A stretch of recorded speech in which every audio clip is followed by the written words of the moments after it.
दोस्तों, CDS previous year series का ये दूसरा पार्ट है जिसमें कि मैं 2 क्वेश्चन और लेकर आया हूँ, जिसमें से कि पहला क्वेश्चन ये है और हमें यहाँ पर के की वैल्यू बतानी है। तो हम लोग जानते हैं कि इसमें कोई भी क्वाड्रेटिक इक्वेशन में जो कोफिशिएंट की वैल्यू होती है उसको हम 0 के बराबर मान लेते हैं। तो यहाँ पर अगर मैं इसका मानूँ कि k square minus 5k plus four equals two, अगर मैं इसको जीरो बताऊँ इक्वल्स टू 0, तो यहाँ पर मेरे जो के की वैल्यू हो जाएगी, के की जो वैल्यू हो जाएगी वो हो जाएगी, अगर मैं इस कोफिशिएंट को तोड़ूँ तो वो हो जाएगा, एक हो जाएगा के -1 और एक हो जाएगा के -4। तो यहाँ पर के की दो वैल्यू आ जाएगी, के की जो दो वैल्यू आ जाएगी वो हो जाएगी, एक आएगी 1 और एक आएगी 4।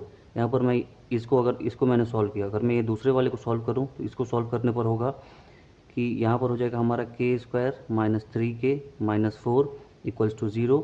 अब मैं यहाँ पर इसको सॉल्व करने जा रहा हूँ तो यहाँ पर के की वैल्यू आएगी, एक के की जो वैल्यू आएगी यहाँ पर आएगी के की वैल्यू, यहाँ पर के की दो वैल्यू आएगी, एक आ जाएगी के -4 और एक आ जाएगी के +1।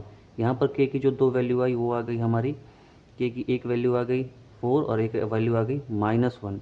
अब जब हम तीसरे को सॉल्व करने जाएंगे, के स्क्वायर -4k इक्वल्स टू 0, जब हम तीसरे को सॉल्व करने जाएंगे तो के की एग्जैक्टली जो वैल्यू आ जाएगी वो आ जाएगी 4। तो एक वैल्यू जो है जो तीनों में कॉमन है वो है 4, यानी कि हमारी जो के की वैल्यू आ जाएगी वो हो जाएगी 4। अब हम दूसरा क्वेश्चन देखें।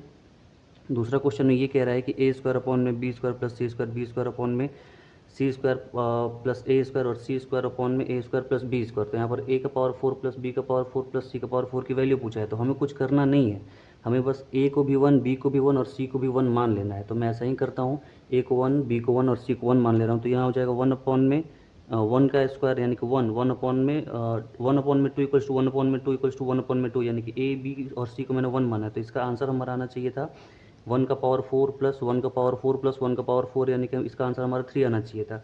हम ऑप्शन में रख कर देखेंगे 1 किस में 3 आ रहा है, यानी कि ऑप्शन ए में अगर हम 1 तीनों में रख दे तो हमारा आंसर ऑप्शन ए बिल्कुल सही हो जाएगा। धन्यवाद।